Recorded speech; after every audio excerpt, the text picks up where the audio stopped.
వెనక్కి లాగు కొందరి. స్వామీజీ ప్రారంభం చేయబోతున్నారు. వీర హనుమాన్ బజరంగ దళ్ యొక్క ధ్వజంతో ఈ ర్యాలీ యొక్క ప్రారంభం కాబట్టి శంఖనాదంతో ప్రారంభం అవుతున్నది. జై శ్రీరామ్.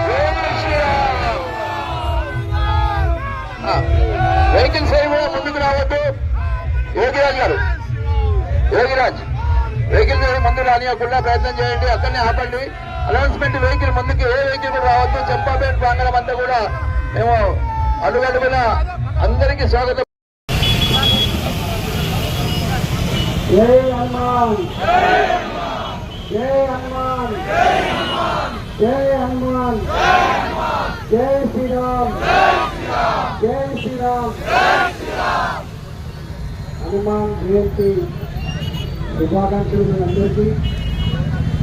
ఈరోజు దేశవ్యాప్తంగా మరీ ముఖ్యంగా హైదరాబాదులో బ్రహ్మాండమైనటువంటి శోభయాత్రను నిర్వహించి మరొకసారి మన ఆచారాన్ని, మన సనాతన ధర్మాన్ని కాపాడే క్రమంలో మీరందరూ కూడా ఐక్యంగా ముందుకు వస్తున్న సందర్భంలో శుభాకాంక్షలు తెలియజేస్తూ ఈ కార్యక్రమానికి ఇక్కడే పెద్దలు శిశుడు గారు చెప్పినారు. మా ఎమ్మెల్సీ ఏవేరెడ్డి గారు, రంగారెడ్డి గారు, అదేవిధంగా నర్సారెడ్డి గారు, గౌరవ కార్పొరేటర్లందరికీ పేరుపైన నమస్కారం తెలియజేస్తూ స్వామీజీ గారు ఈ యాత్రలో పాల్గొంటున్న సందర్భంగా వారికి కూడా అదే తెలియజేస్తూ భారత్ మాతాకి, భారత్ మాతాకి. శశి గారు ప్రారంభం చేద్దాం. భగవంతుడు మనందరికీ కూడా ఆశీర్వదించాలని కోరుకుంటూ జై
ఈనాడు చారిత్రాత్మకమైనటువంటి కర్మంగట్టు దేవాలయం నుంచి శ్రీ వీర హనుమాన్ యాత్రను మనం ప్రారంభం చేసుకోబోతా ఉన్నాం. పూజ్య డాక్టర్ కాంతేంద్ర స్వామిల వారు పూజా కార్యక్రమాన్ని ఇప్పుడే నిర్వహించారు. వేదిక మీద అధ్యక్షుడు శ్రీ కాంతేంద్ర స్వామి వారితో పాటు విశ్వ హిందూ పరిషత్ రాష్ట్ర అధ్యక్షులు నరసింహమూర్తి గారు, పెద్దలు శ్రీ ఈటల రాజేందర్ గారు, ఎమ్మెల్సీ శ్రీ ఏవిఎన్ రెడ్డి గారు, ప్రజాప్రతినిధులు, కార్పొరేటర్లు, అదేవిధంగా వివిధ హిందుత్వ ధార్మిక ఆధ్యాత్మిక సంస్థలు, సంఘ పెద్దలు, ఏబీవీపీ పెద్దలు, బజరంగ దళ్ పెద్దలు, అన్ని హిందూ వాహిని సంస్థ ప్రతినిధులు. మనకు తెలుసు ఇది ఒక చారిత్రాత్మకమైనటువంటి దేవాలయం. సాక్షాత్తు హైందవి సామ్రాజ్య స్థాపన కోసం ఛత్రపతి శివాజీకి ఈ కర్మన్ ఘట్ జ్ఞానాంజనేయులు ఆశీర్వాదం అందించారు. ఈ యొక్క సనాతనమైనటువంటి ధర్మం మీద దాడులు చేస్తున్న